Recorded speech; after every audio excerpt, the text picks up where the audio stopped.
The broadcast is now starting. All attendees are in listen-only mode. Hello, Warriors. Let's have a great week. Everyone doing okay? Have an excellent guest. A lot of buzz on Twitter about Michael being with us at IMCT. I know Michael spawned many great traders in their own right from his teachings. You're very welcome, Rich. It's a pleasure to have Michael with us. Good morning, Spencer. And unlike it just being spontaneous, Michael has prepared something that he's going to. Michael is your mentor? Okay, Rich. So he's going to be talking about daily biases. And I saw a tweet where he said if he had known this 26 years ago, probably could have saved him some aggravation, huh, Michael? All right. So, that's what mentors do. You can't learn experience. You, it only happens with the passing of time and living through stuff. And so then, as a mentor, what you want to do is you want to save people you're teaching, guide them around the landmines that people that are teaching have already stepped on, and show them a few things that they could concentrate on that could work for them if it matches up to their personality. Okay, so I'm schizophrenic, so I like reversals. Okay, anyway, uh, getting to the markets. Everyone in here knows that Turnaround Tuesday last week was my trade selection. It was a little early. It was shade under 66. It was at 580. We had one more poke to 6.5, and that didn't confirm on the 1 hour or 4 hour. And then so I laid out in green lines where you would be getting market tells that there's something going on that's negative in crude, right? So the first one was we kept holding the 65.5 level a few times. See, broke through it, held it, popped to new highs, pulled back, tried to make new highs, couldn't. So if you had just had sell stops under 5.5, that would have been a good entry. The next area was this breakout area. Okay, that a lot of people were saying it was a breakout, and it was. And that too was negated. So if you had just gotten short on the failure of this support level, you'd be okay. And then my big kahuna is this rising wedge line, which it cracked through at 64.70. And then when you go macro, pretty ugly week. Here's your red candle. So it's trying to hold this moving average under 62.16. 62.08 is where the 50-week moving average comes in. This week's off number is here. We close under 63.68. No, excuse me, it's this one. 63.92 by Friday. That'll be a 2-week reversal confirmed. So, okay, say you miss the whole thing, and a lot of people are talking 70 and 75 and even $80 crude down the line. But even if that's the case, isn't it possible after a $24 rally that we could have some type of fib retracement? 38% of 24 is going to be about $9, takes you down to about 57-ish, right? Halfway, 12, 54, 61.8, 14, takes you down to 52-ish. And then we make another advance. So that's a possibility. The other possibility is that we've reactivated this megaphone formation, which this was a throwover. And if that's the case, I don't think anyone's talking about it except some of the super bears like Henrik and some of the other people I know. Oh, I think Peter Goodburn talking about the January lows being taken out. So the scenario is be short things that are economically sensitive. And, my good friend Jim Welsh says, he turned constructive China several months ago. So I'm saying, well, Jim, what I'm seeing in oil, if that's a top, and then especially what I'm seeing in copper, that doesn't sound like a bullish setup for China. So here's copper, right? So when you look at it on the big picture with what the S&Ps did, we really didn't even get back 61.8 here on copper. To me, this was pretty directional, or as eliticians would say, impulsive. And then all we've done is mark time to relieve this oversold condition. And a lot of people started getting constructive here, and I understand why. But look at the last 3 weeks and how we're starting out here. Back under this moving average 282, which is a little bit under this low. I really don't see anything. There's something right around the mid 270s, but all the way down to 260. So my narrative is that there's going to be fear of a global slowdown that's going to upset things, and these two commodities are my market tells for that. So, will there ever be a correction in the S&Ps? We're almost at new highs. Just missed it here. Nasdaq already at new highs. Oh, a one, two, three. So it could be a classic J.R. Hill, three drives to a top up here. Um, I really don't want to lose my focus in crude, and this is what I'm doing in crude. And you have to admit they've been Siamese twins, right? Crude and stock indexes, although the magnitude of the move in the S&Ps was much stronger because it made new highs, right? Nasdaq made new highs. Nas challenging it. Okay, S&P's challenging it. What was the high? 29.42. So far, the high is 29.40. So we'll see if they do it or not. I think there's a short setting up here in S&Ps, and the first week of May. This runs into the first week of May. Within the next 5-day trading days, by the end of May and June, you know what you're going to be hearing on CNBC and Bloomberg and all those other shows that should have me on there. People will say, "Well, it was easy. Sell in May and go away." And I think that there have been several years where that hasn't been a smart strategy. But the levels that indexes are at, and what I'm seeing in crude and copper, if I'm right about a long-term scenario for sharply lower prices in both, sell in May and go away might be a good idea. Or maybe at least, stay tuned in June. Maybe it'll fly in July. And I don't have any word that rhymes with August. So getting back to the dollar is, and I don't know for me right now. I mean, you got to give the benefit of the doubt to this breakout here over 97.80. But when I look at DSI, it's just so lopsided. I think Euro's back down to about 13, 14. By the way, thank you, Blake, for sending that out to me. I know it's just another tool. It's like COT and Euro. It looks like it could be, trying to bottom. Jim Walsh is looking for a bottom. Jim's pretty good. I said, yeah, but Jim, people are talking 99.20 into Dixie and 102. He says, I know, but he's talking about the daily divergence here in Euro. So I don't know. My bias is to try it, but not here. I'd like to see this low here. This was a spike low. I don't even remember how this happened or when it happened. But we have NFP, we have the Fed. So, I don't like to be heavily positioned into it. And I'll just wrap it with what I'm looking to do in crude. Okay, guys? Everyone with me on what I said? I know I jumped around a lot.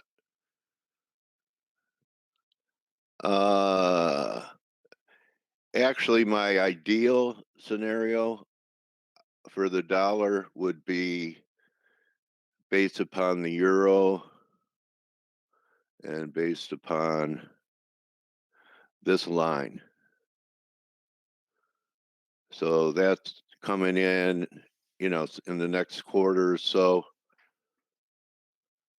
Rich, down around 105.80. And what a coincidence. I mean, most of the bears are talking under parity, 90. The extreme bearish case for euros, 80 cents. All right. But wouldn't it be something if we're heading down here, just like when we were here, everyone was talking about sub parity. We'll be hearing about the parity bears down here. And maybe all it's doing is retracing the Macron gap and puts in a higher low. But I think the fundamental event for the dollar is when the Fed flips for real, not just jawboning that they're on hold and maybe there's going to be, if they need to. Okay, will actually be a shift in Fed policy. Now, everyone's always saying we already had a shift from tightening to doing nothing. But I think for now, as long as the bonds look okay and the dollar looks okay, you could should only probably be long those. Michael will be on at the top of the hour. Sparks. Okay, so we do an hour of analysis. And speaking about analysis,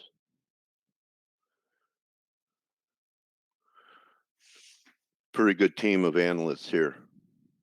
Okay, and I think what differs us from most websites, they'll have one style. Okay, so everyone knows Blake, and he handles the traditional, conventional type of technical analysis.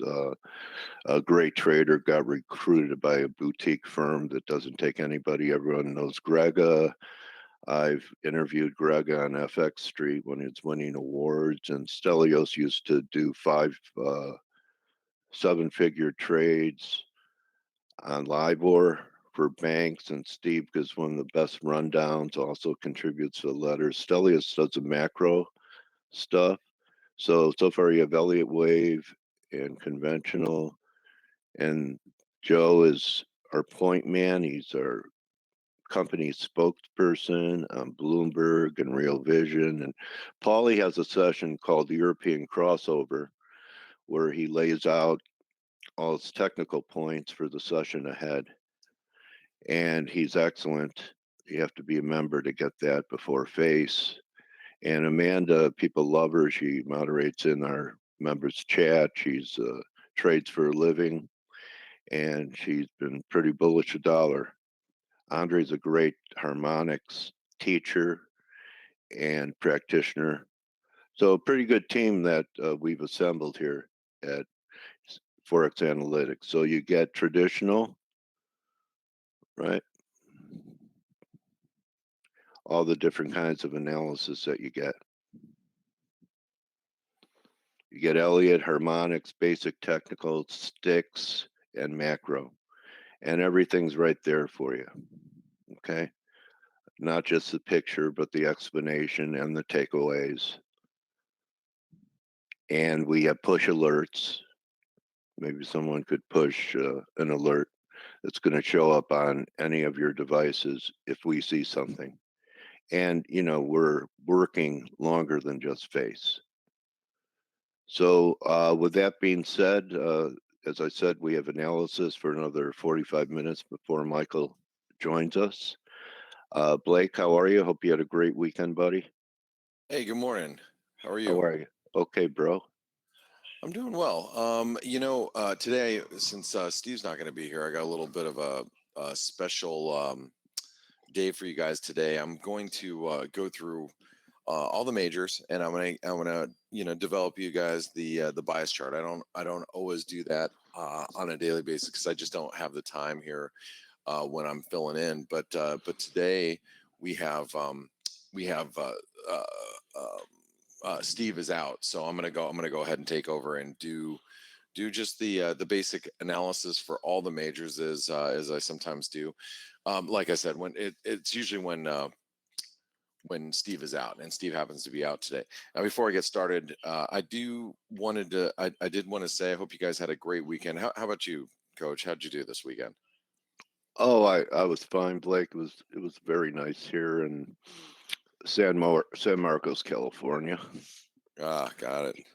That kind of moist ocean Yes. breeze with a nice warm sun and the clouds just drifting over and listening to the waves. And God, it was a rough weekend, Blake.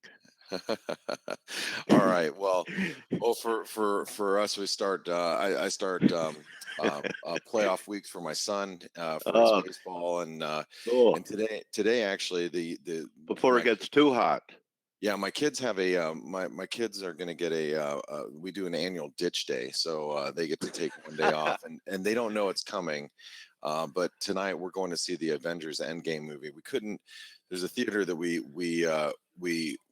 go to that we can pre-buy or pre-purchase the tickets and get the seats that we want. And We had that as a kid, Blake. My mom, who was such a fanatical Cub fan, when Leo DeRocher, I know it's a long time ago, was the manager of the Cubs because she knew him from LA.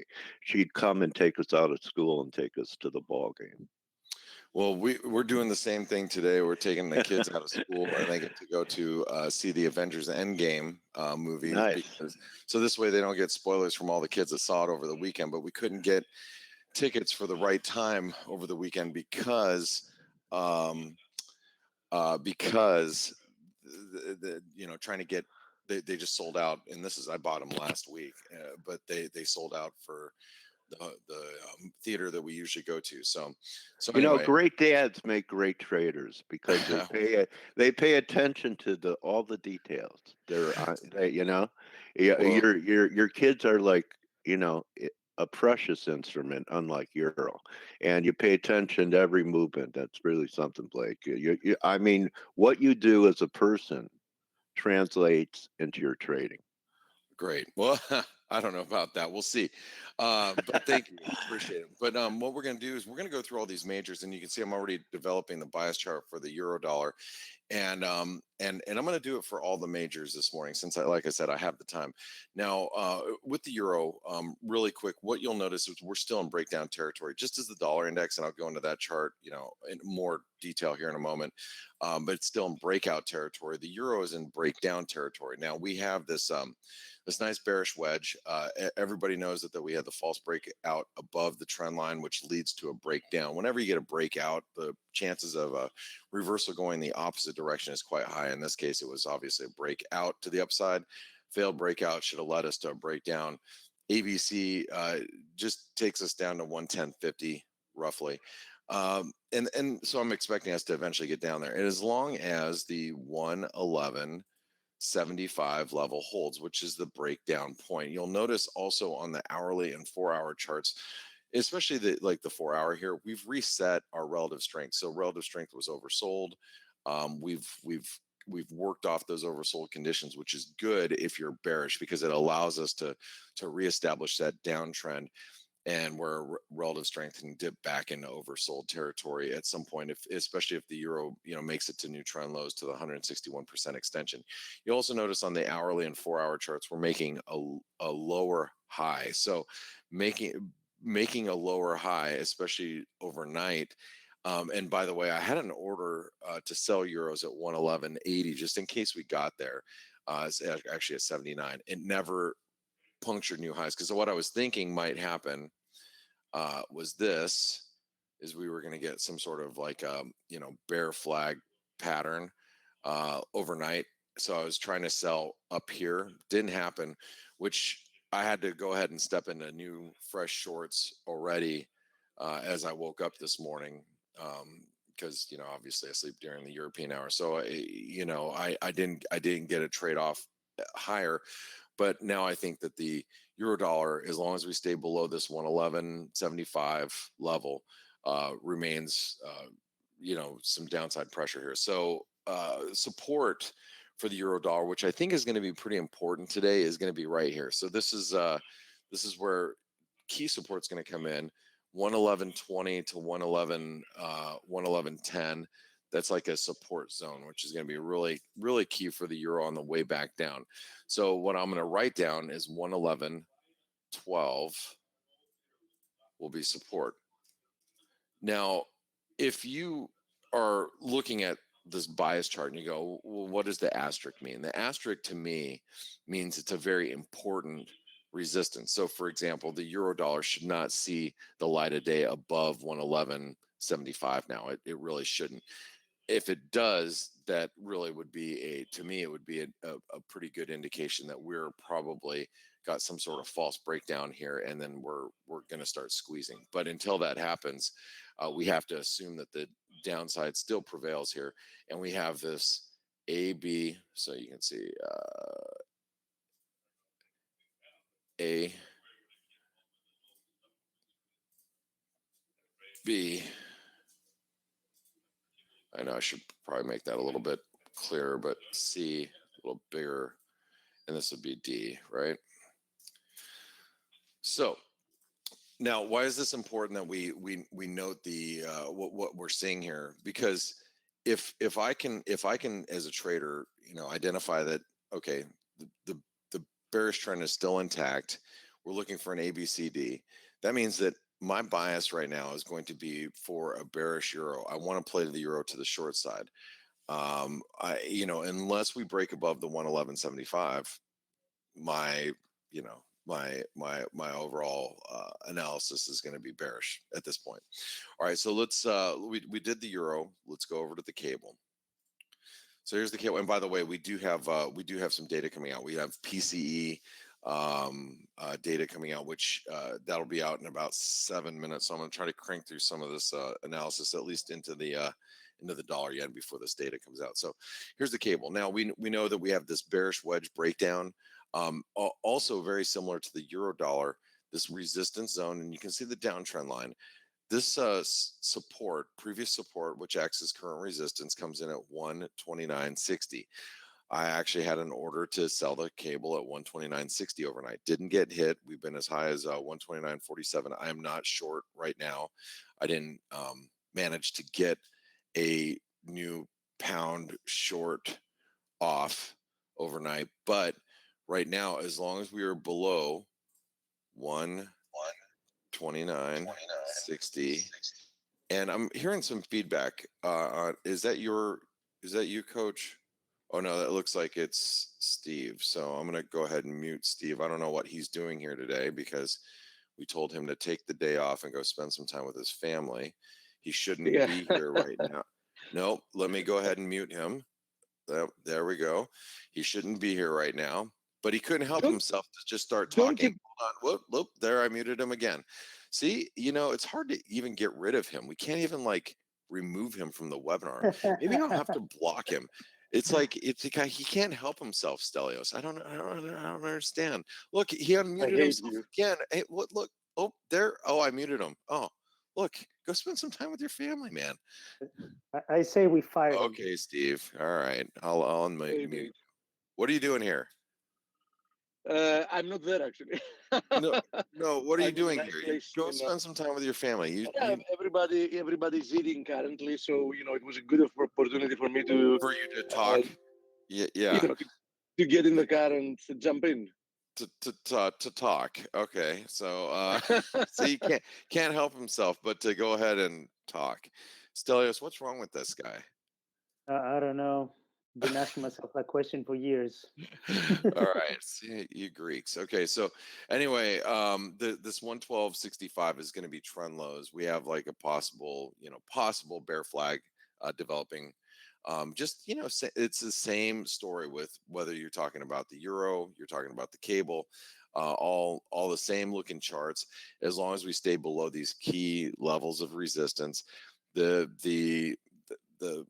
overall arching theme is continued dollar strength, and the 50% retracement right here has been holding. I do think that based on a basic bearish wedge formation, minimum target takes us from the breakdown point here, takes us down to this 126.75 level, which is a spike low from from back here in mid-January. So I think this is a realistic expectation. We could actually extend even further than that, because if you go to the to the upper end of this wedge that looks like this, we could actually extend further than that, depending if the if the bearish, you know, cable wanted to really, you know, extend itself.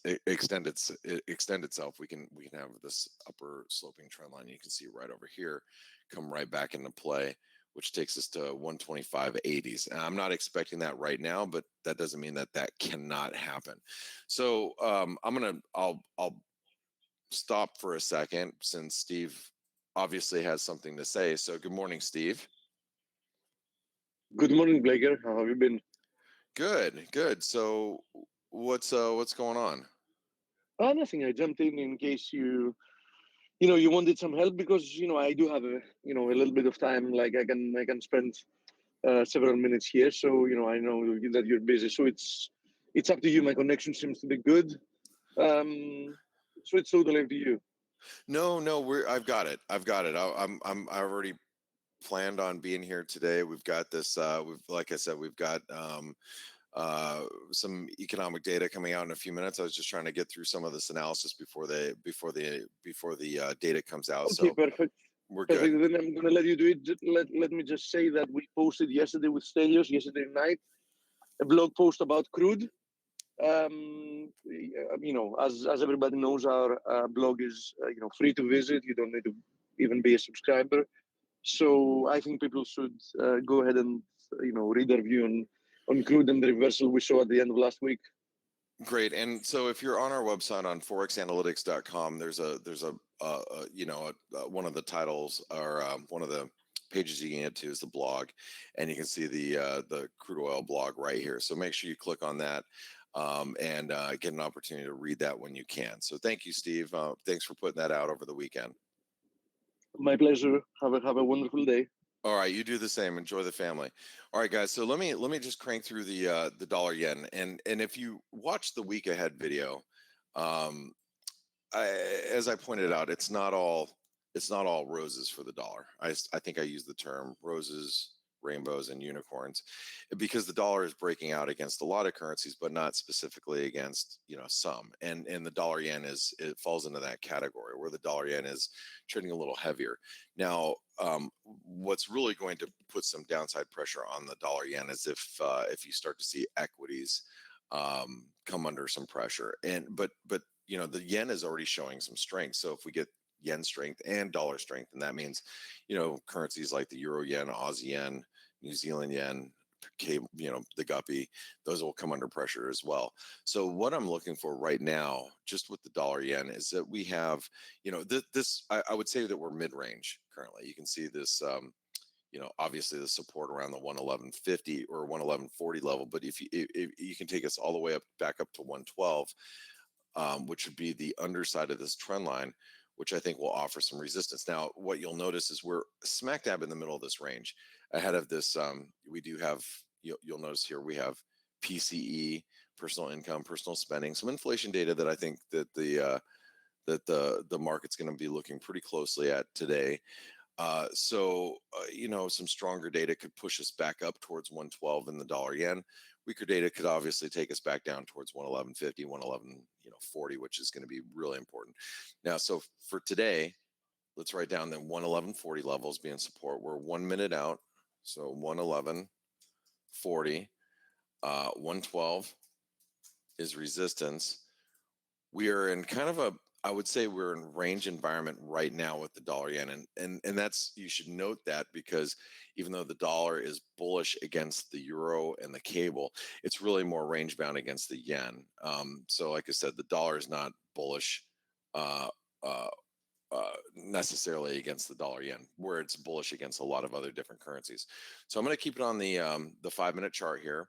And I'm going to bring over my Bloomberg terminal. This is, for those of you guys that do not know, this is Bloomberg. So you'll see the data come out here way before you see it on Twitter or anything else. So watch this personal income spending. Here's the PCE numbers that you need to be paying pretty close attention to. and we'll see them break here. There we go. 1.6 versus 1.7. Core PCE Yeah, slightly. so, you know, and the dollar is not having a very good response to that data, and probably has to do more with personal spendings dropping a little bit. Actually, personal spending's higher, personal income's lower, and the dollar is coming under a little bit of pressure. So we are seeing a little bit of dollar pressure coming in right now. PCE came in a little weaker than expected at 1.5% versus 1.6%. So we are seeing, like I said, a little bit of dollar pressure coming in. So here's the euro spiking up. I'm gonna, be adding to my euro dollar exposure on the short side if we can get up towards 111.60s, like into the mid 60s, like 65. I don't know if it's gonna allow to extend that far, but the dollar yen showed you the immediate reaction, which usually does. It's the currency pair I tend to pay most attention to during releases, but the dollar yen spiked down in a quick reversal here, so we're not getting much downside follow through. Equities are holding up pretty well overall. With considering we have such a busy week this week with data, well, not just with data, but with we have non-farm payroll obviously on Friday, but with the Fed on Wednesday, it's been a pretty slow start to the week. That data is going to weigh a little bit on, FOMC expectations going into Wednesday, as inflation is not rearing its ugly head once again. And this is probably going to start igniting a little bit of talks about, the Fed not necessarily cutting rates, but it could cut rates slightly on its reserves, and that's something that we're going to have to watch out for going into this week. All right, so not a whole lot of movement here. The euro, spiked up into the 60s, but didn't make it up and around the 65 level where I'm looking to sell some more. So overall, pretty Blake, much non-event. Yes, what's up, sorry to Stelios? interrupt. I just want to point out that the Fed Fund futures curve is actually implying one rate cut by the end of this year, actually very early next year. So 25 by that time, and another 25 next year. So we have to keep in mind what the market's currently pricing in, which is 2 cuts within 2 years. And on the other hand, the euro curve, the Euribor futures curve, is actually pricing a very, very slight chance of a hike within the next year and a half. So that's what's currently priced in. And so the market actually has to give us that for things to stay as they are. So it's yeah, and this is exactly what you're talking about as far as cut probabilities, for the U.S. So. And this is exactly what Stelios is talking about, and this is via Bloomberg right now. Let me make this a normal size. There we go. So you guys can kind of see the data that Stelios is talking about here. Okay, and it's interesting. I'm doing a lot of reading over the weekend about how there might even be the interest rate on reserves being cut maybe by 0.5% or 0.05%, excuse me. This week, there's some chatter about that as well. So, and a lot of people will initially think that is a dollar negative, but I think that any type of dollar negativity based on interest rate cut would be quickly reversed on reserves. But that's an opinion. But let's Blake, go ahead. if I may interrupt one more time, sorry about that. I just want to add my view on that. Cutting rates is one thing. Cutting rates on reserves is a very different thing, because that's like the name says, it's on excess reserves that the bank have. So if they don't deposit it, if they get less incentive to deposit it with the Fed, and they do something else with it, well, then that in theory is positive. There you go. And that's a great. So, Stella, is that to encourage banks to loan instead of sitting on their cash? Yes, although banks can't actually directly lend out their excess reserves. It's actually it's quite complicated how it works, but it's definitely an incentive for them to do find something out other ways. besides Yes, Yeah, besides just putting it with the Fed and just getting interest back. because So money velocity has been rather slow, hasn't it? for the past decades, right, it's been Yeah, coming down to all-time yeah, lows. So yeah. yes, absolutely, and Okay, that's one of the so that main reasons why we're not seeing any proper reported inflation. It's very low. okay. Thank you, buddy. All right. Well, it's unfortunate. I don't really think I'm going to be able to squeeze off another euro ad here in the 60s. The euro's already starting to show some signs of weakness, which I'm not going to be chasing it lower here because I've already started establishing a position. But yeah, I'm still in the camp that if we can get a move up here, I'll be looking to add a little bit more. Let's go ahead and try to cram through some of this analysis here in the Aussie and the Kiwi. The Aussie, the bounces have been really shallow. Now, one of the things that and this is from last week, I'm going to have to delete this. One of the things that has led to an Aussie bounce has been this little false breakdown below 70 cents, and then we've rallied a bit. We haven't even been able to get to the 38% retracement, but I do think that this is going to be, you can see this breakdown point here. This is all going to be resistance through here. So this is, we're kind of already into the resistance zone for the Aussie, but I think any move up to 70.70, which is a 38% retracement, is just setting up for what could potentially be. And like I mentioned with the other pairs, when you're talking about the euro and the cable, a possible bear flag pattern, which I think sets up great for a continuation of this downtrend. So as long as we stay below 70.70, I'm going to go ahead and write that down. We remain in the bearish camp for the Aussie. Now, support for the Aussie probably going to be somewhere right through here. This is a 4-hour chart, so just there's like a little plateau of support. You got these spike lows over here, spike high right there, some of these lows that come in, and that comes in around, let's say, roughly 70.30. So this is going to be a pretty minor support for the Aussie, but I think it's something that we should pay attention to should we get down there. Let's go over to the Kiwi. Very similar situation with the Kiwi. We had a false breakdown below this 66-cent level. Now, this is important because the Kiwi's kind of been outperforming the Aussie. And you can see that little slight breakdown below the 66-cent level, 65.80, just touched lows, probably whacked a few stops just below here, and then we rally back. Now, there's a downtrend line comes into play right here, and that comes in around the 66.85 level. So as long as we stay below 66.85, the trend still remains bearish. And that's despite the over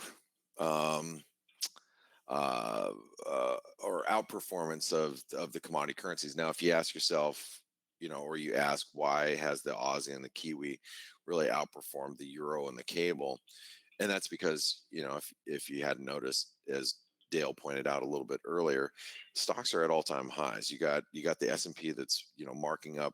Might have actually been new intraday highs today on the S&P, pretty damn close, right there, right through here. We're matching those highs, and then you got the Nasdaq that's at all-time highs. So if you wonder why the commodity currencies are looking a little bit better, it's because of that outperformance of equities. Should we start to see some selling come into equities, later on this week, you'll probably see the Aussie and the Kiwi both respect the fact that equities are coming off, and you'll probably see those come off at a little bit quicker rate. Now, the one currency that we have to pay pretty close attention to is the dollar Canadian, and I think the dollar Canadian is looking really strong despite the rally in crude oil, and that is that's not good if you're short the dollar Canadian, because if you start to see crude oil show some signs of weakness, which Dale, you were talking about the possible throw over in the megaphone pattern. That's just going to weigh on the Canadian currency. So I think this Canadian is holding up very well. despite, like I said, the rally that you have in crude. So I think we have to pay very close attention to the dollar Canadian on any move above this 127% extension. I say 127% extension of the range, this triangle. Remember, we had a false breakdown here, led to the breakout. Okay, so now any move above 135 and a quarter. Oops, I forgot to put in the, hold on, I'll have to go back.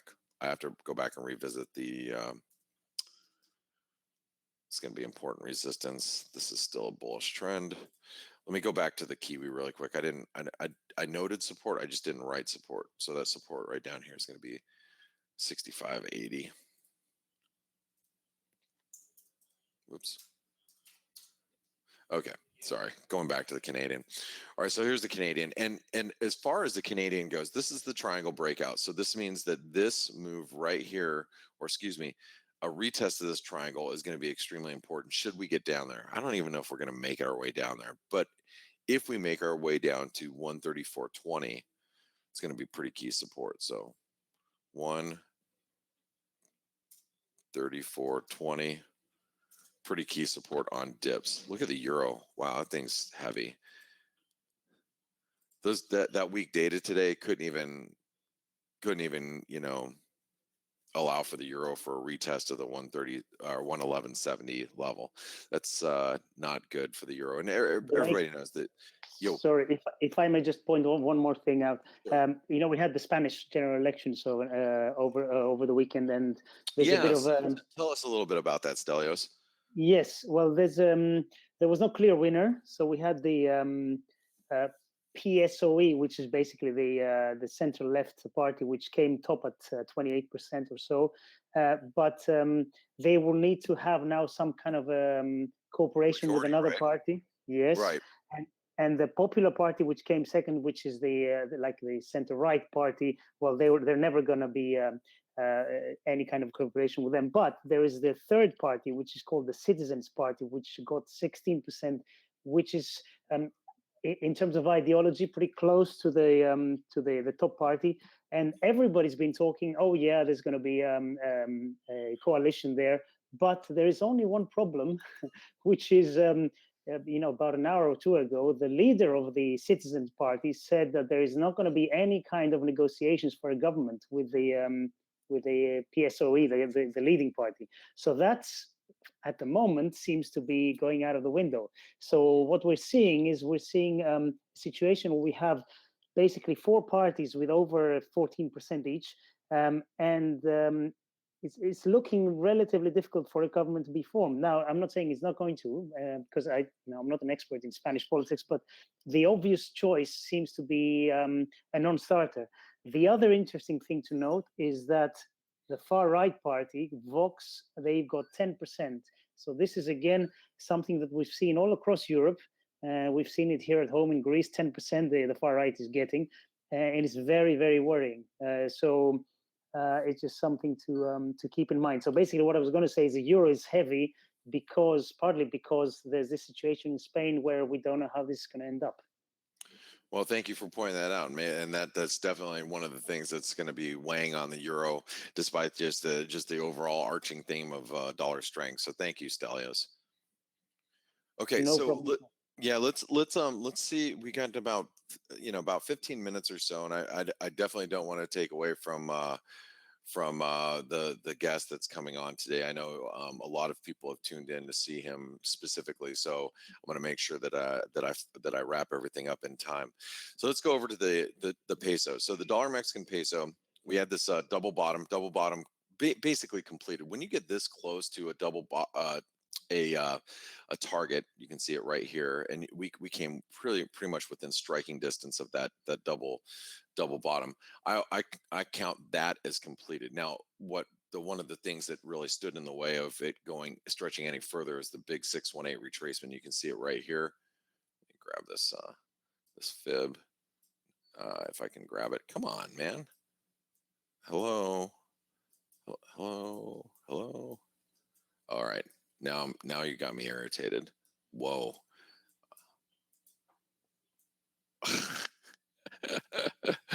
I'm gonna okay. Well, it's in pretty much in the right spot. But what I was telling you, I was trying to show you. Oh, that's irritating. The 618 retracement, it came in at 1920, and we came just within a whisker of that, and then we pulled back. Now we're back testing the 618 in the dollar mex, and so while we're above, and you can note this number right here, while we're above 1890, the risk now is to the upside. So 1890 is support for the dollar Mexican peso, 1890, and resistance now will probably be a move right back up to here, because this, you can see that previous resistance, right? So let me just grab this, and you got this previous support that held us right here. So that's going to take us right back to 1901 roughly. And that's going to be some resistance going into today. Kind of minor, but worth noting. And I would say in the dollar Mexican peso, we are range bound.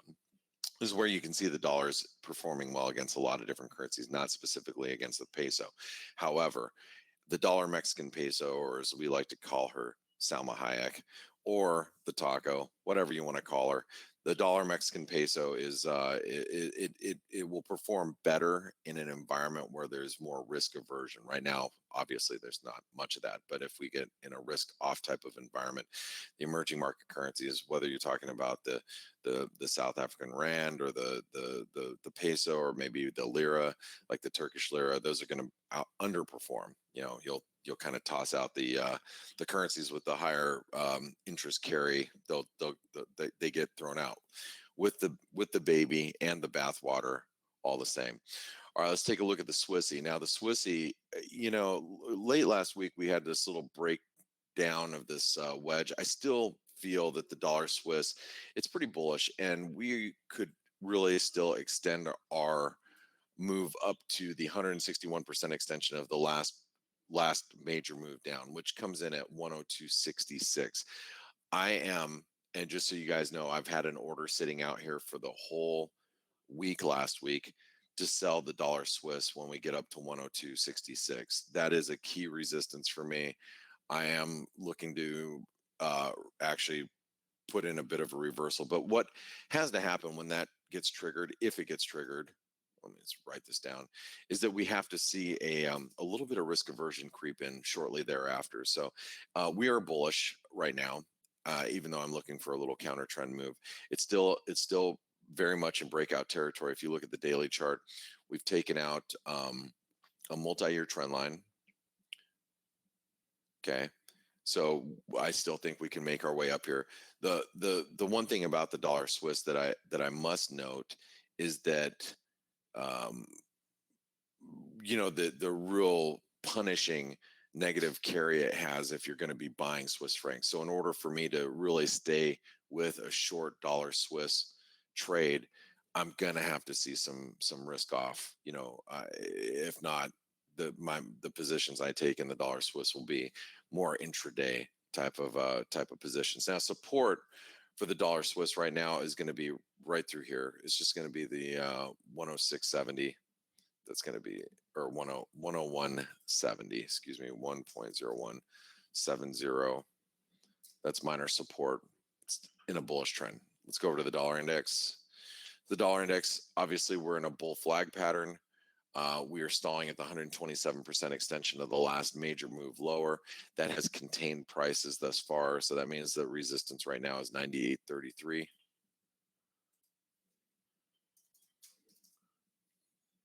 It's resistance. That's key. It is bullish.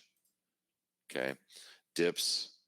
And look, for me, I just hope we get a dip down here in the dollar index, because right here, this is my cue to really get long all dollars. So, or not necessarily all dollars, but you know, short the euro, short the cable, that type of thing. 97.70 is the breakout point. That is key support. And you'll notice how I put even 2 asterisks there. Why would I put 2 asterisks there? Because it's really, really critically important that we hold that to maintain the bullish bias. Now, let's take a look at some of these Nordic currencies really quick, and then we'll wrap up. And Coach, if you can do me a favor, Dale, you around? Maybe not. Okay, Stelios, if you can do me a favor, if you can look at some of these comments and see if we have any questions that I Sure. can address after I Of finish course. up these Nordic currencies, I'd appreciate it. So the U.S. dollar, Norwegian krona, I've got what I think is a Garley pattern developing. So that what that means is, even though 870 is key resistance right now, I think we can actually extend even further. Okay, which means that a move to 874.50 I think is possible. Okay, so I think we can actually develop some sort of Gartley here. We have a nice little pennant that's developing. I think we could quite possibly even go further than that. Obviously, if the dollar kind of really took off, we could develop some sort of butterfly. I think we're heading up here to the 78% retracement, at least minimum, but we could go even further than that. So what that also means is that this spike low here is going to be really important for bulls to maintain, and that comes in at 865.50. That's support. Okay, and let's go take a look at the Swedish krona. Last but not least, now one thing about the Swedish krona that if you guys haven't looked, and you guys might have remembered this comment from me over the last several months. If the dollar breaks out, the place you want to be is the US dollar Swedish krona. If you look at the weekly chart, we're at all-time highs. Well, at least based on the data that I have here. Even on Bloomberg, I can't pull up the previous data. We're at highs, and that flag points a lot higher. That pennant right there, it points to 1025. I mean, that's a pretty big move from where we're currently sitting. And that's a weekly chart of the US dollar Swedish krona. Now, what does that mean for us right now? Well, what that actually means is that while we are above this 940, let's just call it 945, it's bullish. Period, end of story.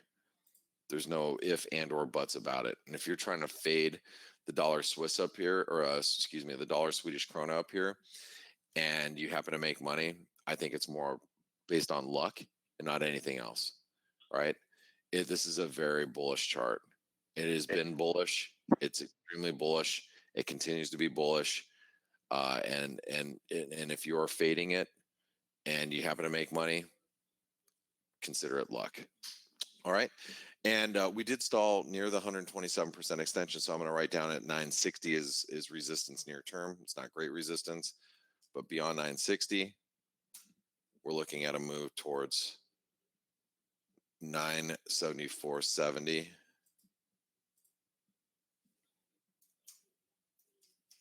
Okay. And so this is your bias chart. For those of you guys that want to take a picture of it, to capture it, to write it down a little bit later on your own notes. There you go. All right, Stelios, how we doing with questions? We have a couple. Okay. So first, we've been asked about Aussie Kiwi.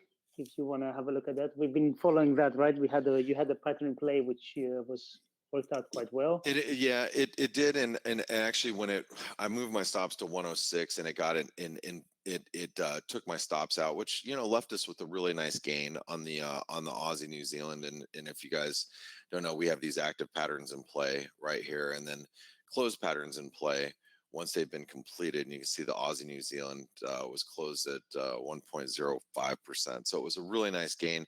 And I've actually established a new long position in the Aussie New Zealand over the last couple of days. I actually have a core position, not as big as the one that I had when we broke above 104.50 right here. I had a much bigger position on the initial move, but I'm already reestablished a core position below 106. So I have one already developed, and you'll notice that we're holding. Let me get rid of these really quick. We're holding the 38% retracement right now in the Aussie New Zealand, and we do have New Zealand employment data tomorrow. Matter of fact, it's going to be on Tuesday afternoon, Wednesday morning in New Zealand. But my goal is for the, or what my hopes are, is the Aussie New Zealand trades back above 106, and then hopefully we get a weaker New Zealand number that plays into this move. But I'll put my stops right below the 38% retracement if that should transpire. I do think the Aussie New Zealand, a lot of people, especially traders, they tend to have very what do you call the disease, Stelios, where you have very short-term memory? That's it. Actually, I don't know. Okay, so just traders have a lot of pretty severe cases of ADD, and keep in mind that a couple of weeks ago there was a very big shift in the RBNZ, and how the RBNZ is now looking towards a rate cut versus a hike. And that caught the traders, a lot of institutions off guard. And that's what created this big move here in the Aussie New Zealand. The overarching theme is the shift in central banks. That shift was very big. Everybody expected the RBA to already signal a rate cut, which, the data over the last week kind of to reinforce that. But we already knew that. So now moving forward, it's still going to be a repricing of the RBNZ. So I believe that we're still going to the 108 level, which, by the way, the 108.50 is the 618 retracement. This move right here.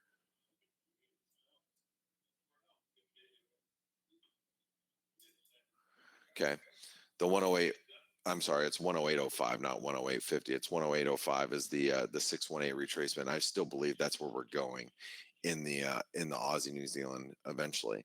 And if you watch the Real Vision piece that I did 3 weeks ago, so for those of you that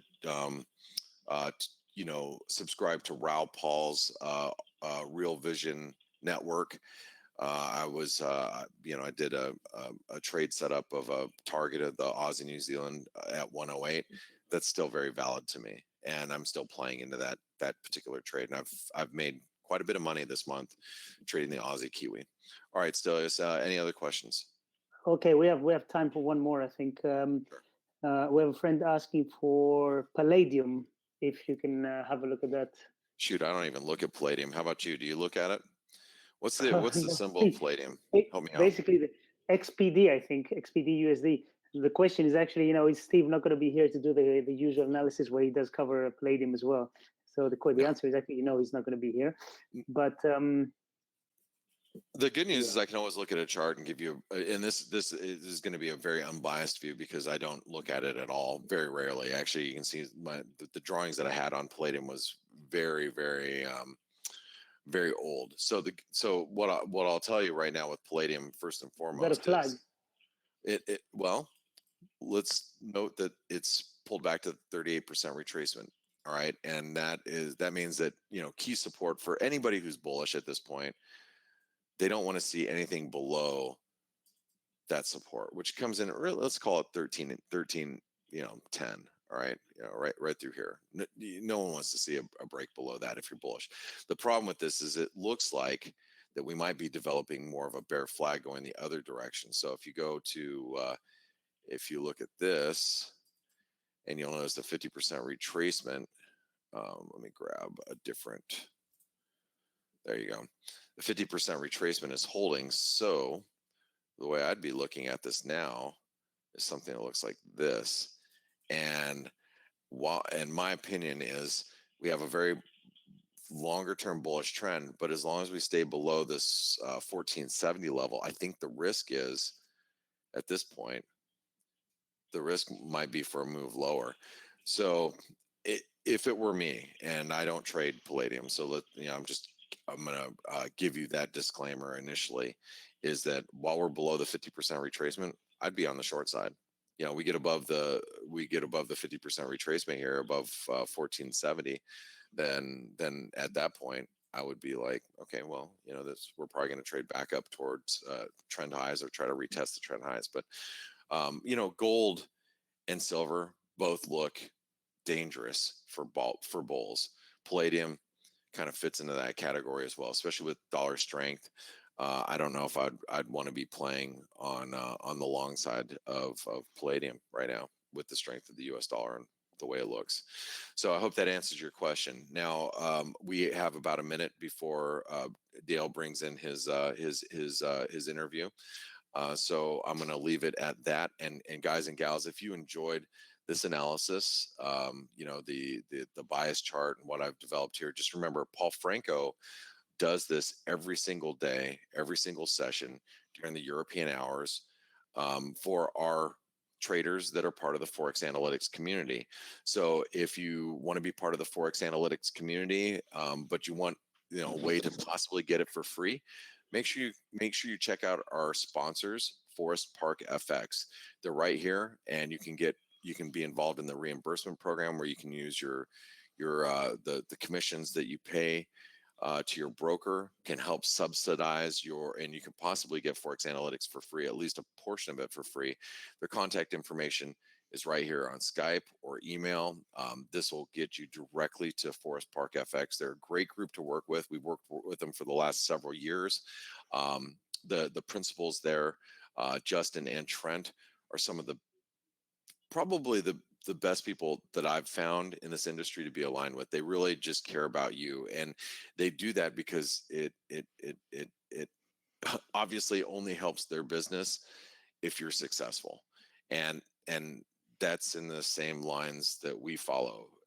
We are successful if you're successful. So, and it's not about, you know, for them, it's not about, oh, let's see how much money we can make. No, it's more of, let's make sure you guys are placed with the right broker that is aligned with the same goals that you have as a trader, and also, you know, quite potentially it could be, you know, joining the ForexAnalytix community for free.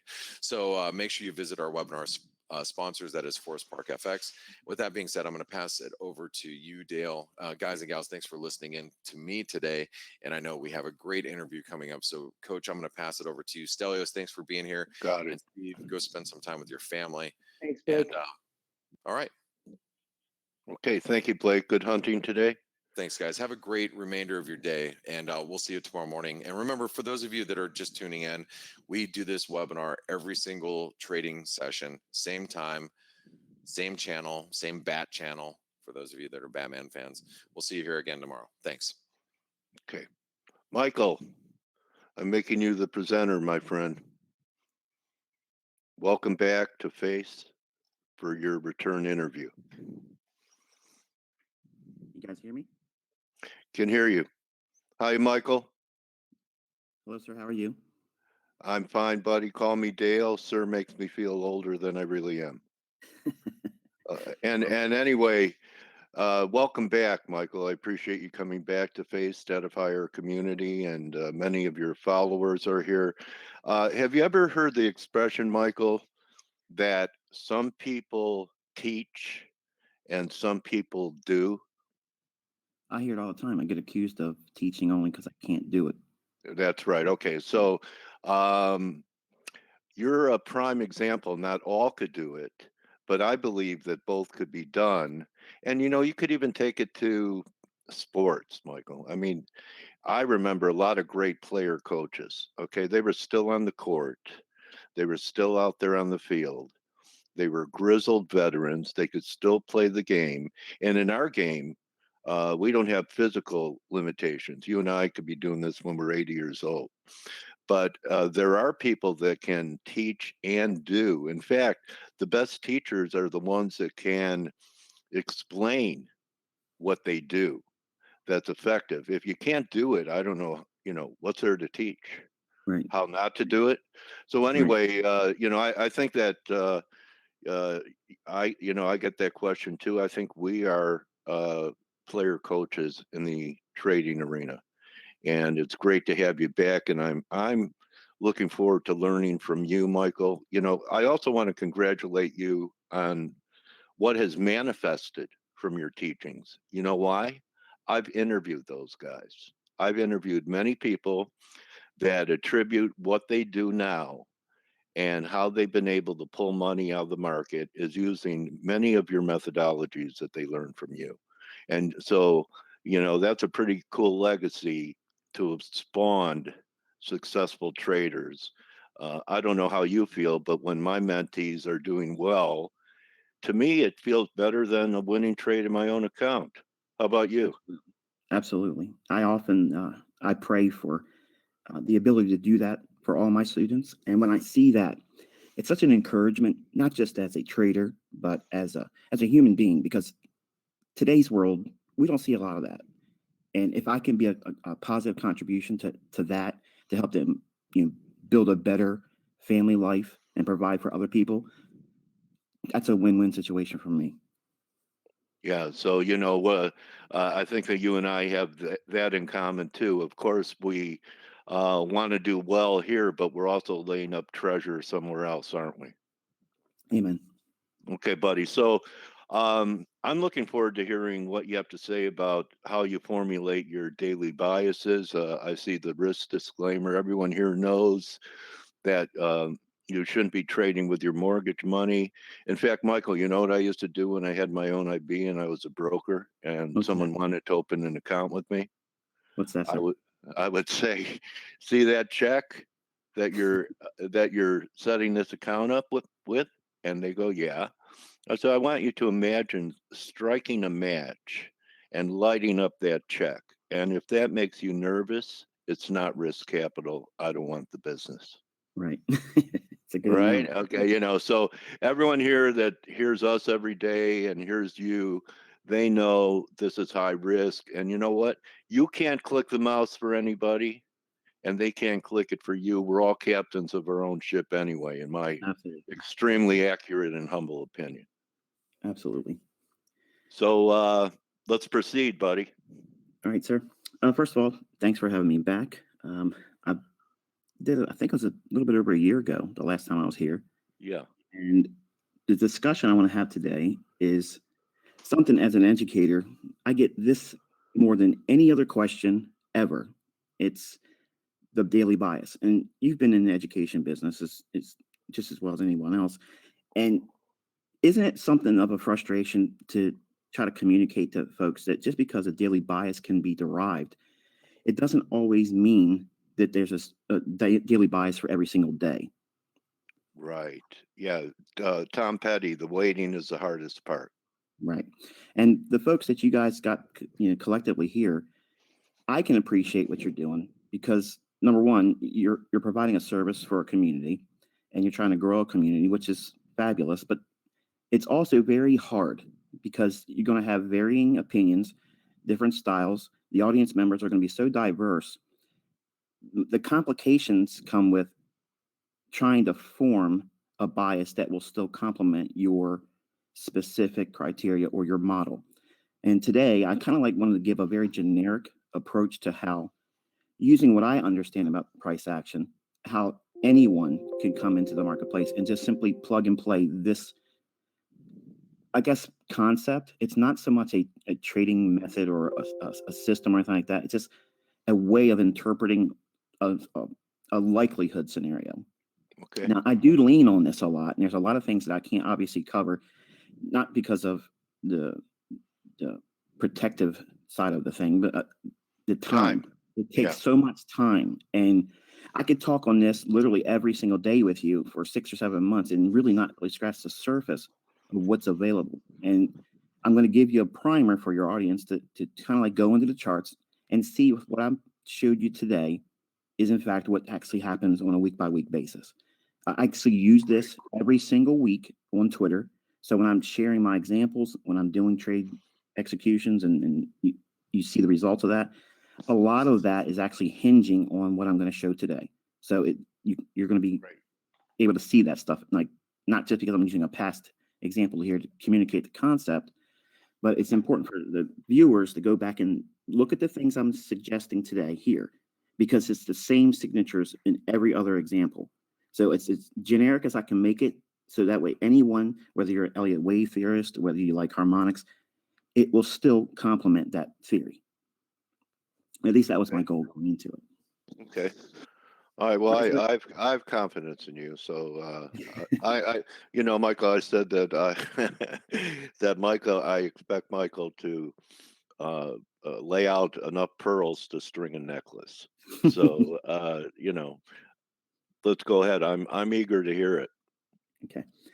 All right, start off with some initial thoughts and concerns. Obviously, as I mentioned at the beginning, daily bias is not an everyday trading bias. So new traders or relatively new traders, they feel like the folks that are consistently profitable always know what the market's going to do next. And I get that a lot. And I kind of promote that as a caricature on Twitter.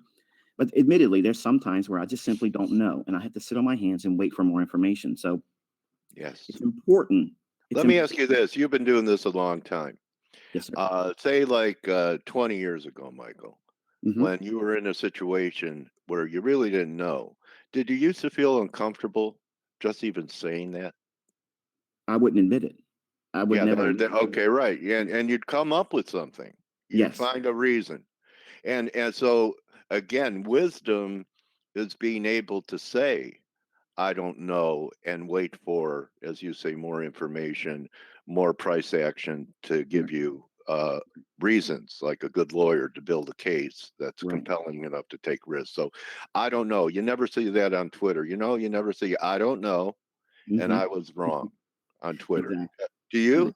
Have you ever seen I it? don't see it a lot. I try to encourage it, and I try to walk that walk by my own actions. But no one knows everything. No one knows what the market's going to do minute by minute. And the worst thing I could do as an educator is to try to promote that idea or theory, because there's a lot of times where I just simply, and I actually started this week with my group. I said, look, there's a lot of landmines on the economic calendar. I don't really technically trade this week past Tuesday. Tuesday's like my last day. And because of the Fed? I'm sorry, sir? Because of the Fed? Well, that and non-farm payroll. Typically Monday, Tuesday, up to Wednesday's New York Open. That's like the cleanest price action you're going to get. So that's extra. I'll toss that in there for an extra charge.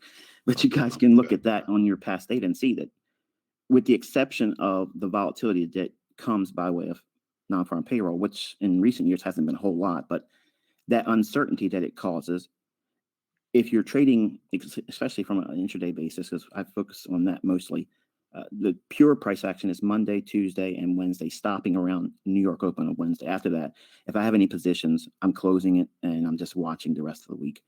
Okay. Fair enough. The daily bias, again, I'm not trying to promote or push the idea that you need to go in every single day and determine hardline it's going to be an up day or a down day.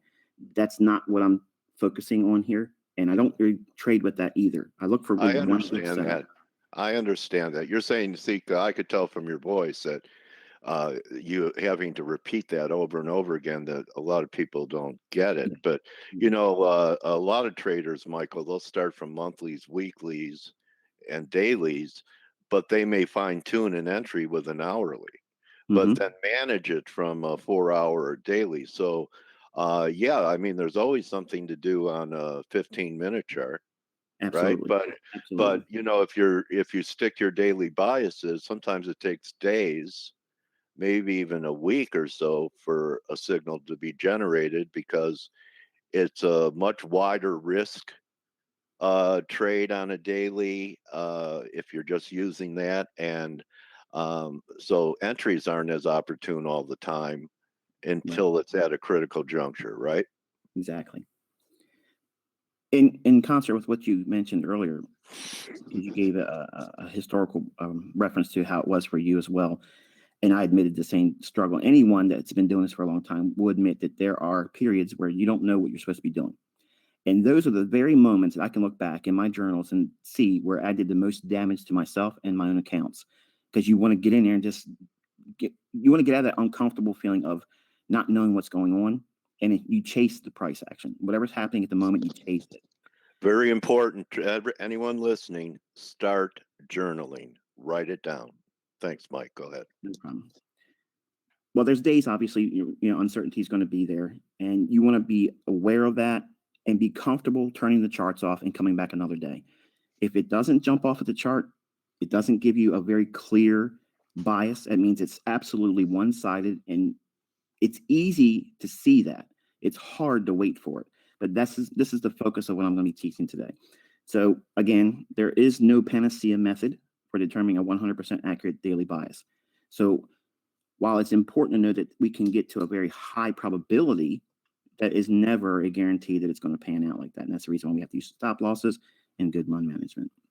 So avoid the need or the impulse to chase perfection. I'm not perfect. That's my goal, but I don't ever really achieve that. I got a really good strike rate and I'm comfortable with that, but I only look for one good setup per week. And if I get that, I'm done for the entire week.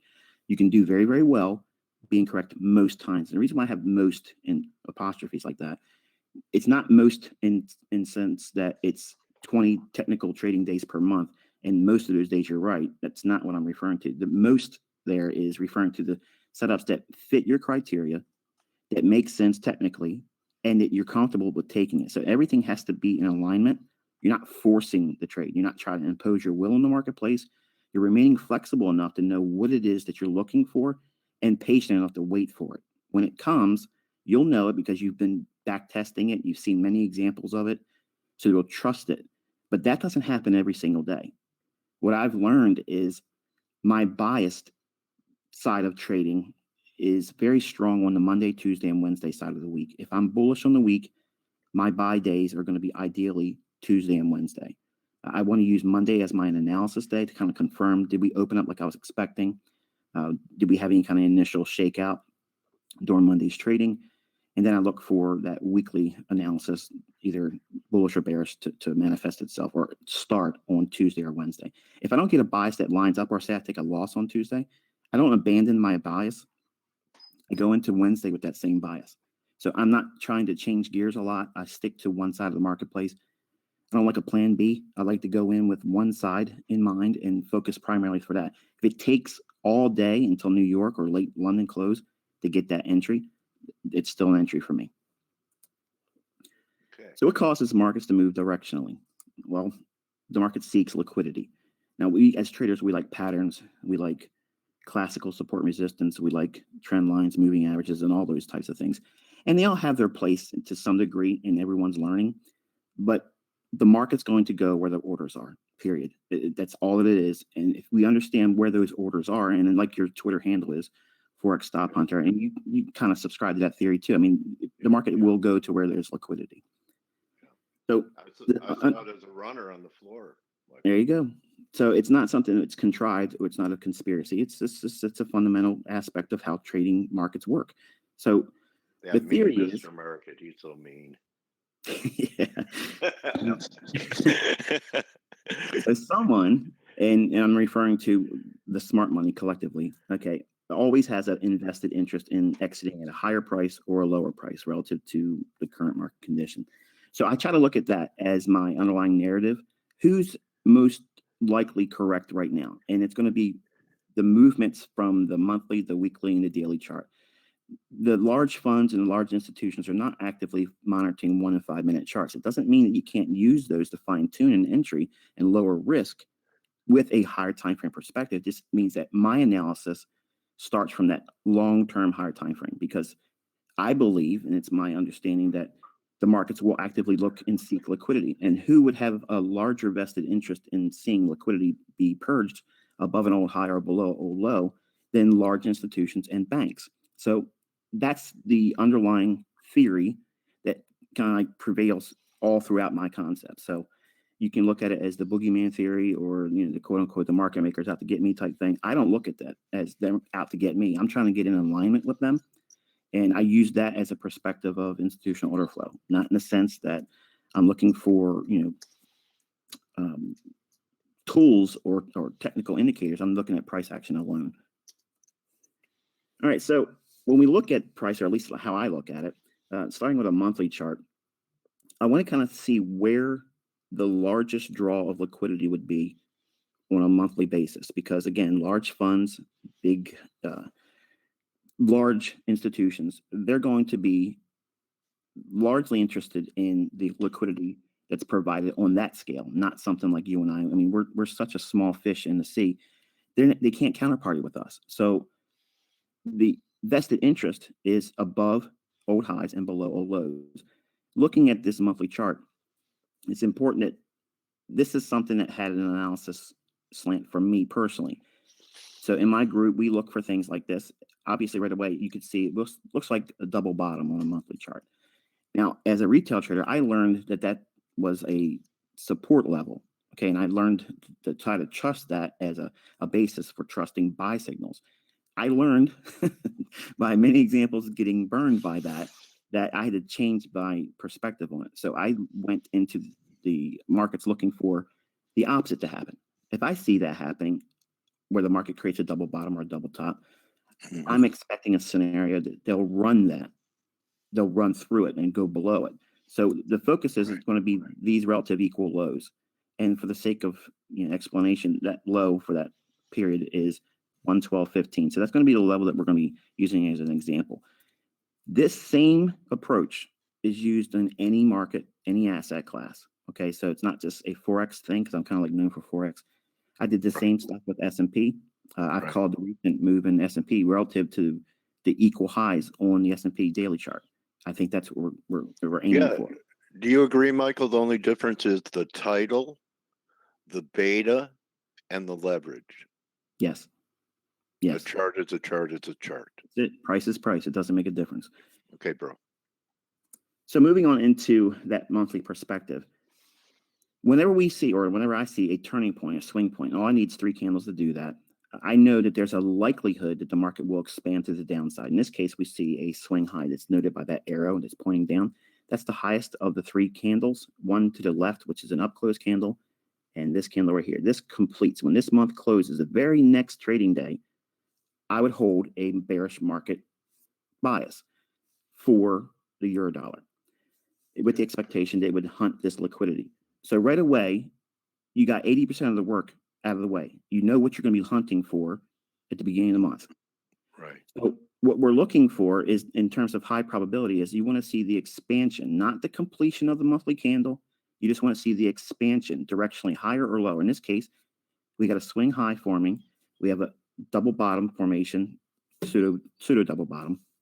And I believe that that would be enough to warrant a look, if you will, a deeper inspection of whether or not there's going to be something that would provide a run down below that 112.15 level. Okay. On the weekly chart, we start the week on Monday. I don't look at Sundays so much. I used to in previous years, but I just don't worry about them anymore unless it's a big, strong gap. But apart from a gap, I'm not really considering Sunday's data. So Okay. Monday of the first trading week of March, I'm going to go into the marketplace looking for a scenario that warrants expansion on the downside, and I'm going to be looking for 2 things to happen in the marketplace. On intraday basis, I use a 15-minute and 5-minute chart generally for my fine-tuning of the entries. But I have to look for setups to anchor on, because I just can't indiscriminately go in there and just, I'm bearish, I'm going to sell short because it's Monday and I have nothing else to do, or I'm uncomfortable waiting. I'm waiting for something specific. And I want to wait for some kind of a proof, if you will, that the markets are in fact starting to move in that preconceived idea of a bearishness that I've arrived at only from a monthly chart yet. On the weekly, I note the same level as it's shown here, 112.15. I think the draw is going to be on that. In other words, I think the market's going to want to go there. So in the beginning stages of when I started learning as a trader in 1992, I was focused about getting in the entry pattern. Give me the entry technique. Give me the where should my stop be? And I didn't spend a whole lot of time with where's the market likely to go to and why. What's the reason why it should go to that specific level? Not so much because you can give an excuse. I mean, think about it. You've been doing this a long time. How many theories and concepts is there to get you into a marketplace? There's hundreds of them, right? Yeah. But you have to find something that suits your personality. Exactly. So what I had to do was work on that weakness of mine, which was understanding where the market should go. If it's reaching for something, there should be some kind of a narrative or storyline that would justify that. And if I see signatures or elements in price action to support that, then I have a loaded deal in my model. It doesn't mean I'm going to be right. It doesn't mean it's always going to pan out. It just means that I have a high probability scenario that's defined by my model.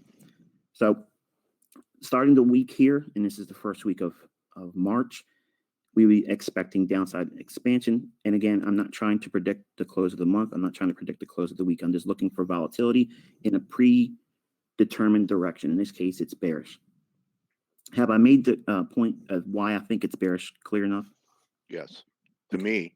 Okay. So moving into the daily chart, what I've done here is delineate the chart to a point where you can see in very short fashion, the market does in fact attack that liquidity below 112.15. Now, And the that was old it. low, I'm sorry, sir? And that was it. Yes, yes. This low, I don't think of it as this is old support, so therefore when it trades down here, I want to buy it. When I'm above it, I'm thinking I want to get under there because there's going to be liquidity under that. And that's what the market in fact tries to do almost every time frame. If you understand where the most recent price move has began, then you know where the liquidity is. And there's a lot of discussion about where's So the you stock. use the word liquidity. Yes, sir. And the liquidity, a lot of the things like when taking out lows and highs are about electing stops above the market, below the market.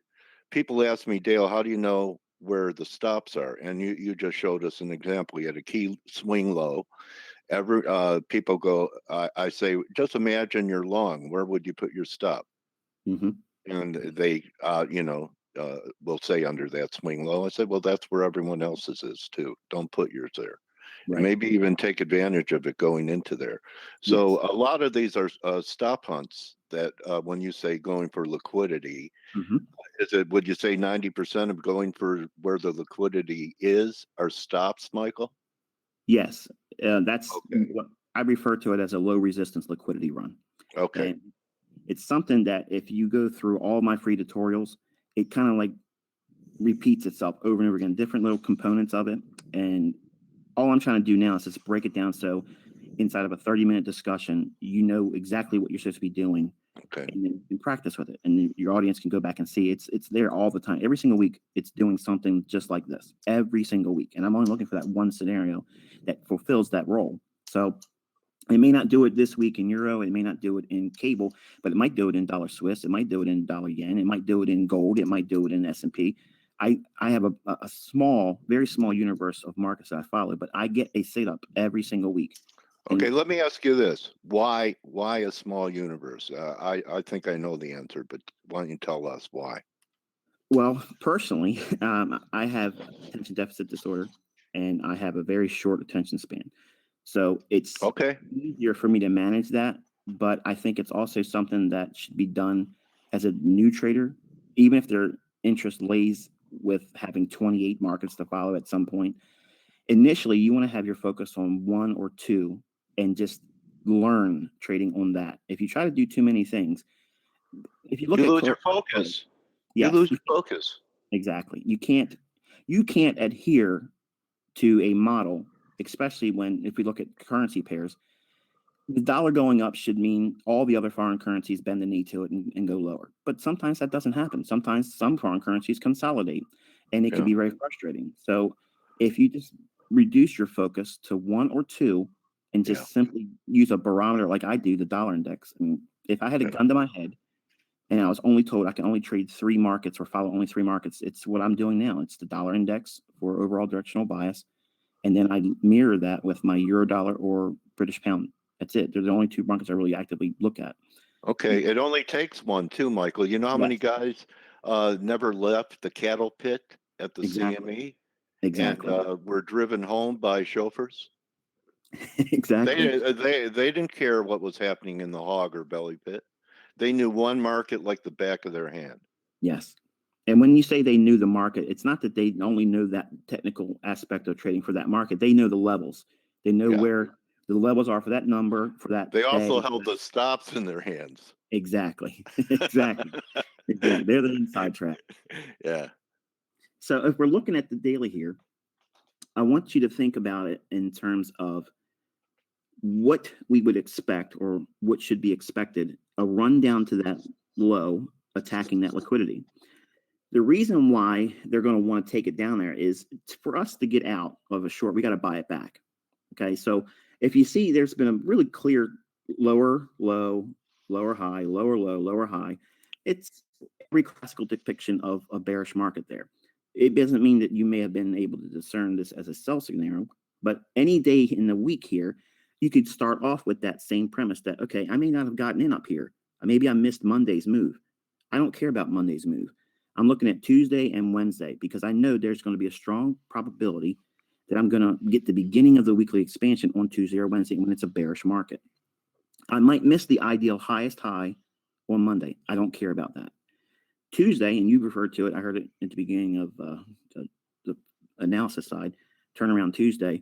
That's, it's real. It really is real. And it's something that is important for someone that's going to be an intraday trader or short-term trader.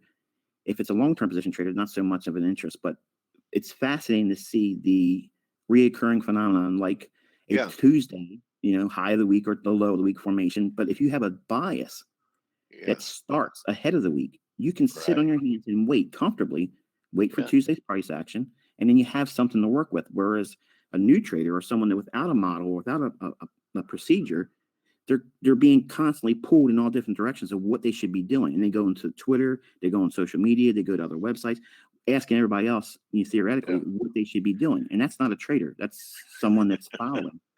So, it's a tragedy waiting to happen. Yes. Yeah. So what do you think of Euro? Where's Euro going? Up, down, up? When anybody asks me a question, is it going up or down? I usually say, you know what should go down? Your platform. Shut it down. Yes, exactly. As soon as you ask someone else your opinion or their opinion about a market, it's not your trade anymore. It's not yours. And so how can they learn too? I mean, Exactly. but just by following someone and hoping money will drop into their account.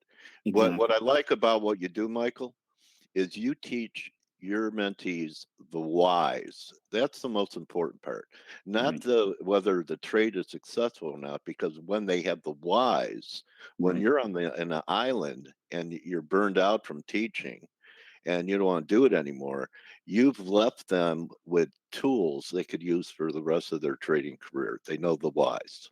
Right. Well, we're going to take a big jump ahead. From moving from the monthly to the weekly and the daily. Everyone's familiar with a standard top-down approach. What kind of like separates me from the rest in terms of my view on the marketplace is the order block. Everyone kind of like draws that assumption, okay, oh, that's that order block guy. And it's many times related to, erroneously, I think, that it's supply and demand. It's not supply and demand. It's a very specific component that's in price action. And while every supply and demand zone in that classical view of price action, I don't subscribe to that. I have to have something that supports the idea, and then I have a specific price level in mind. I'm not looking at a zone. I'm not looking at an area.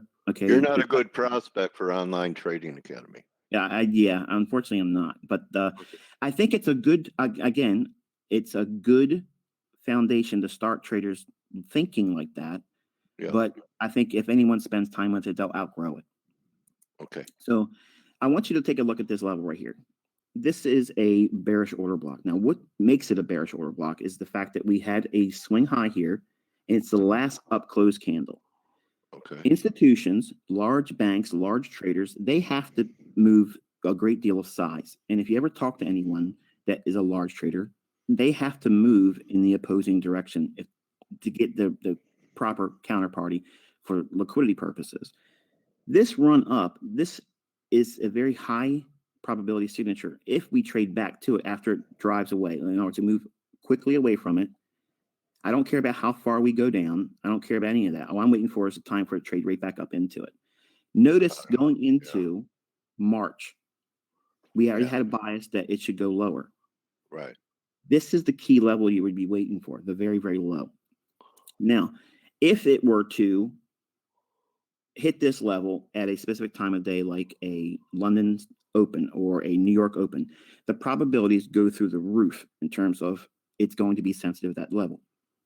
I'm going to tell you it's not necessary. You don't need that. What you're going to do is you're going to wait for that same pattern to form. What I showed on the monthly chart, the swing high, you're going to see it's same pattern here fractally. We have a high, a higher high, and a lower high. So it's 3 candles forming at a bearish order block. If you see this signature on a daily chart and it's in concert with a weekly and a monthly bias that's bearish, Yeah. All you're going to do is go into the next week on Monday, Tuesday, and Wednesday, anticipating a expansion on the downside. But the caveat is you have to have a level that's determined. Now, if we just completely looked at a daily chart and take the monthly and the weekly completely out of the conversation, you still arrive at that same fractal of here's a stop hunt right here, waiting to be taken. Okay, so all I did was use the higher time frame monthly because there's going to be a larger pool of liquidity below that monthly low. Yeah, got it. Okay. Mm-hmm. So we're in a daily. I've mentioned here on the chart and annotations that the market sees large candles running down into the liquidity pool relative to that low that we've determined on the monthly. If you look at that portion of the movement right there, that is the entire weekly range on the downside. That is enough. Now, if you just take a third of that, for me, I think that's fine. There's nothing wrong with that. I think it's a reasonable objective to hold for a new developing trader. Most books aren't going to tell you to do that. They're going to tell you to push your edge as long as you have your edge. I've learned that your edge, if you keep using it, it dulls it. So I have to really pick your place and time when you want to use your edge. And that's the experience factor. You're not going to get this the first time you look at it. You're not going to watch this video and say, okay, I'm going to crack open, pound yen, and I'm going to destroy the market next Monday and Tuesday and Wednesday because I watched this video. You need to look at it, study it, and do back testing on it. But you'll see that it's always there. It's not something that just comes around once in a while. It's every single week it does this. No, to develop a new habit and a new paradigm takes multiple repetitions over time. Yes. So moving into a 4-hour chart, now it starts getting a little bit more interesting because this is the part that takes you to exactly knowing when the market should expand. Now, this is Monday's trading here. The market starts to drop lower. That, to me, is a confirmation that the institutional order flow has now began its movement lower. I don't need to be a part of that move. I don't care about being part of that move. What I want to wait for is an up close candle and another punch lower. And that's what we got right in here. So we have these two candles. This is very important because everyone that watches my videos on YouTube, they go around, they create things, okay, and groups and teaching people other students order blocks, and they don't really understand what an order block is. If you looked at this candle here, most people would say, okay, that's the bearish order block. That's not the bearish order block. The order block is this. The reason why this is the order block and not this candle is because this candle on here, the two back-to-back candles, that makes one single order block. It's one consecutive reference of time. Price started at here and it closed higher here. Which candle has a higher close? This candle or this one here to the left? Yeah. Obviously the one to the left, right? So the higher bodied candle, that's the actual order block. So you use the low of that candle, and that's going to be the most sensitive price point. If it trades back to the body, it's even better. The difference between whether using the wick or the body is how much risk are you willing to incur. If you drop down to a lower time frame, that may not be that big of a deal in terms of where your stop should go, or shouldn't have any impediment to using the same risk model that you're using. Say you're using 1% of your equity. It may not change it if you use the entry of the bodies open or the candles low. If that's either one's good. I like to use the wick. And in fact, many times I'm going in about 5 pips ahead of that low because I'm not certain that the market's going to go up there and give me enough time to get my order filled and punch up into it. Everyone's spread's going to be slightly different too. And again, that big movement happens after it hits 4-hour order block.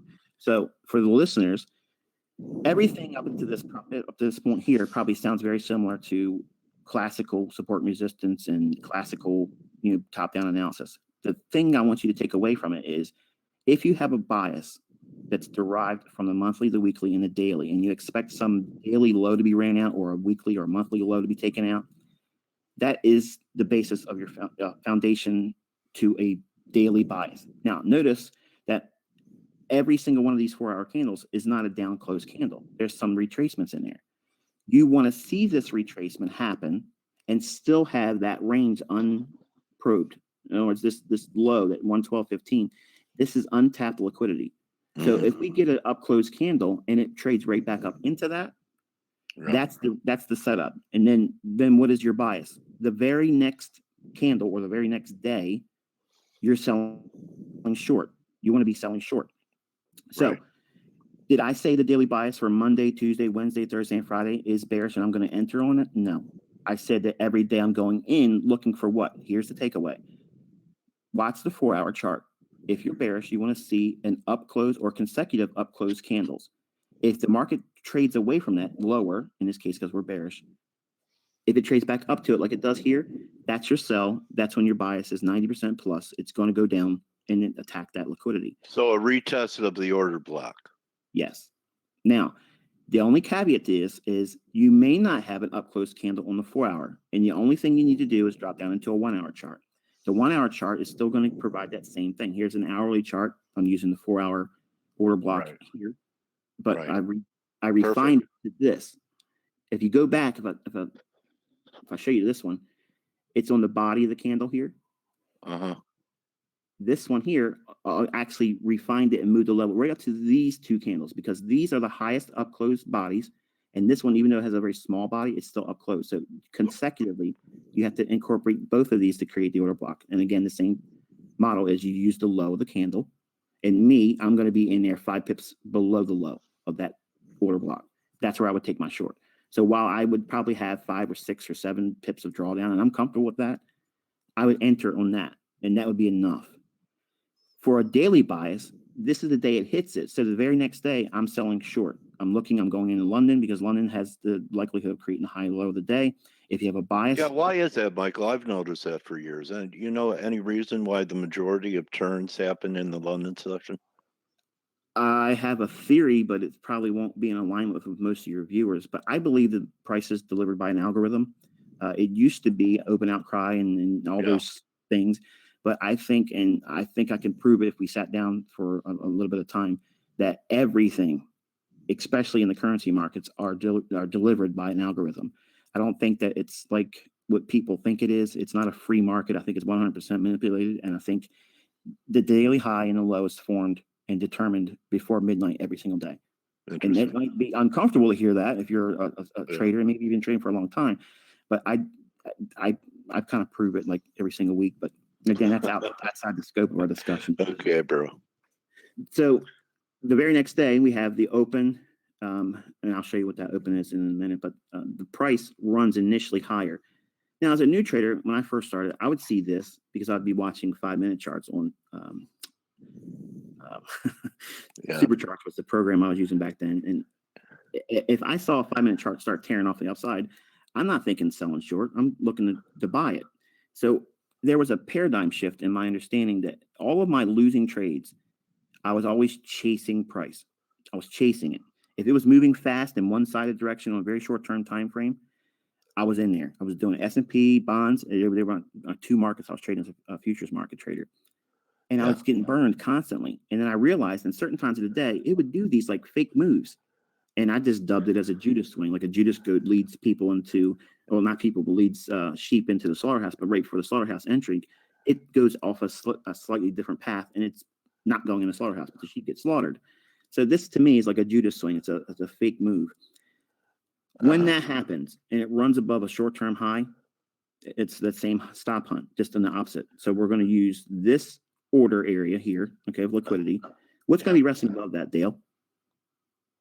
Right above this short-term high, or if it went as high as this, what would be resting above this high? Either one. At least one buy stop.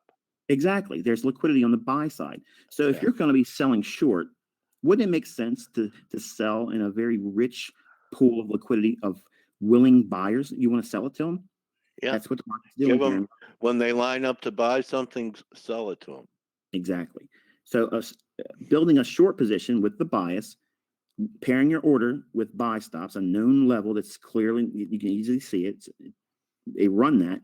Now your bias, the bias that's been determined from a large liquidity pool from a monthly, the weekly, and the daily, that's your target. You're not getting out with 10 pips profit. You're not getting out 25 pips. You're not looking at harmonic this and on trend lines that. You're looking for where the orders are, and you hold for that. Now, you can take portions of your trade off at things like patterns and expansions and Elliott wave type things. All that's possible. You can still do that, but always hold a piece of the position on to get down into this area. And I want to kind of talk a little bit about this area right in here now. Moving in from that level right here. Again, this is that order block. That has to happen on a Monday, Tuesday, or Wednesday. Notice this is Monday's data, this is Tuesday's data, this is Wednesday's data. Again, I'm not trying to teach an everyday bias. I'm teaching you, if you want to sit down, you want to find one good setup per week, this is how you do it. If it does not form an order block on a 4-hour, it will form it on an hourly. And then you simply trade it when it hits there or use the very next day for the bias to unfold. The better scenarios are going to be when you have enough range between where the signal would form on the very next trading day in London. This is important also. I haven't mentioned it yet. Ideally, London is your entry, but if you don't get it in London, you can do something in New York. If it creates like a 15-minute order block, again, you would see a up close candle in a 15-minute time frame. Trade into that if it allows it, and then you may not get the best scenario, but you're still trading with a bias and you're still trading with higher institutional order flow. And there's your big move here, and I'm going to go into the last bit of details with it. The weekly range in focus, and we're looking at a 15-minute time frame, and every single day here, there's a small little blue line. This is delineating 0 GMT, and this is going to be your opening price. If you have a bias, if you're bearish, your ideal scenario entries are going to be selling short at that opening or just above it. If you're bullish, you want to be buying at that opening price or just below it. Now, when you reach the higher time frame liquidity pool, as we outlined here at that 112.15, what's just below 112.15? Big figure, right? 112. Yeah, BRO.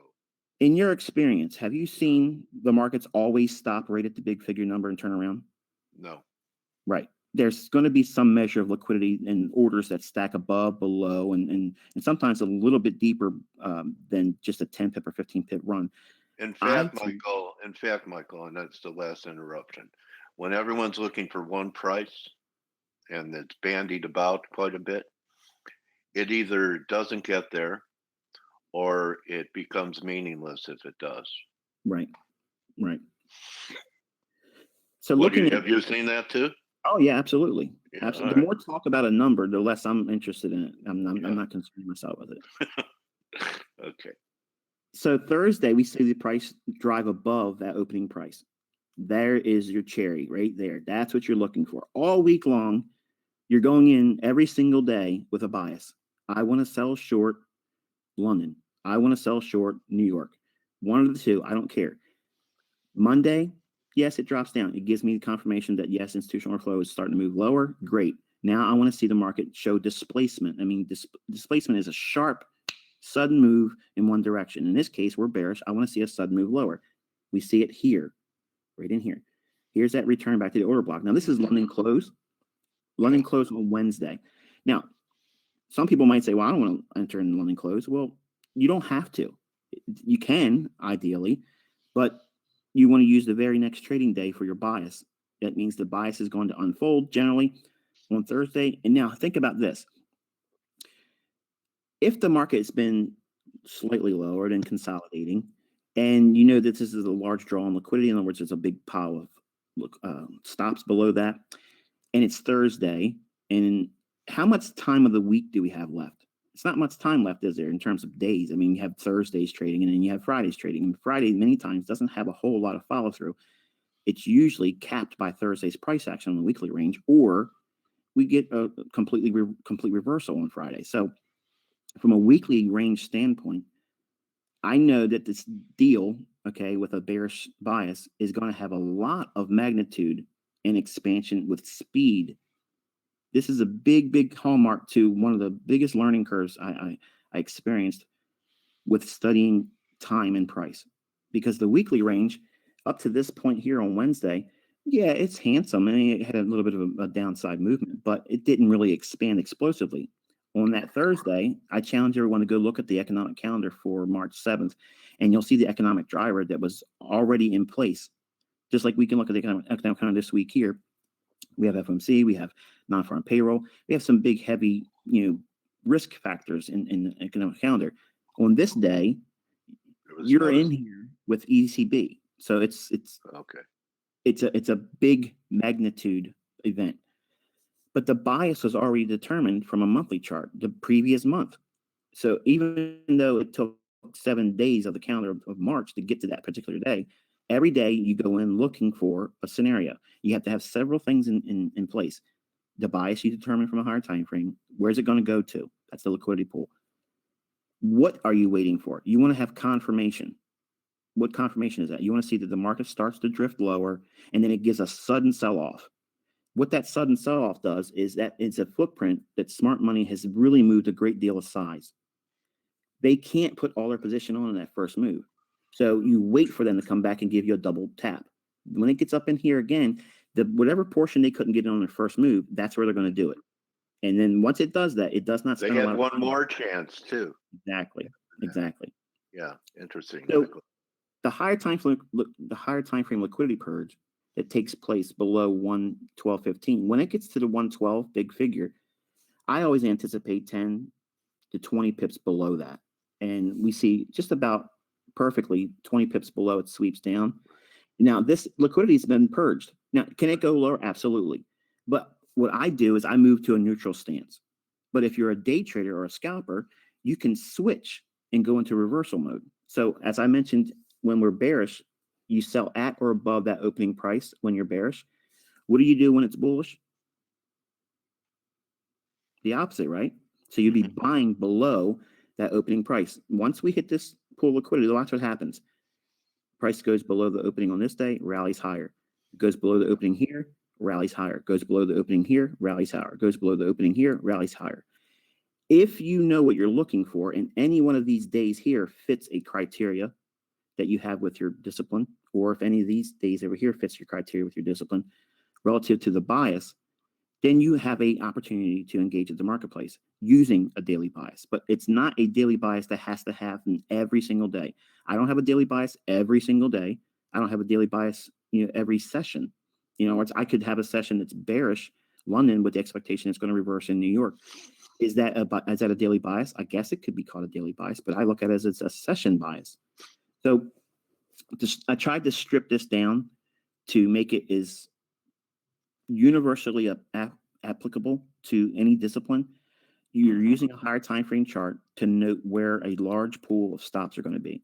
There has Mission to be accomplished. You think so? Because I tried to think about this for about I a do. week. Now, I believe people are going to have to watch it more than once to get it. Right. That that's why we record it. But an excellent teaching tool, a great tutorial. I'm just scratching the surface of what you do, Michael. And you know what? I want to thank your giving spirit for paying it forward and coming out here and giving it away. I appreciate you having me here, and hopefully your audience has found something useful from it. Thank you so much, Michael. I really am glad that our paths crossed on Twitter, and appreciate you being and accepting being my trading warrior brother. That's a lifetime thing, I appreciate it. Like it or not, I would. And you can't show anyone our secret handshake, or I'd have to kill you. All right, buddy. All right. So everyone, thank Michael for a great presentation. Yes, everyone's asking. It will be. It was videotaped. It'll be tweeted. It'll be on our YouTube channel. And we'll see everyone for Turnaround Tuesday. You're welcome, Glenn, Derek, Gilbert. Thank you once again, Michael Huddleston at IMCT Trader, and Inner Circle Trader. And maybe one day I'll become an honorary Inner Circle Trader. And remember, don't just count your pips, count your blessings, everybody. I think it was a blessing to have one of the best interviews of the year here today to start our week off. And I'll see everyone for Turnaround Tuesday. Good hunting. Thanks again, Michael. Appreciate it, buddy. Adios. See you, Mark.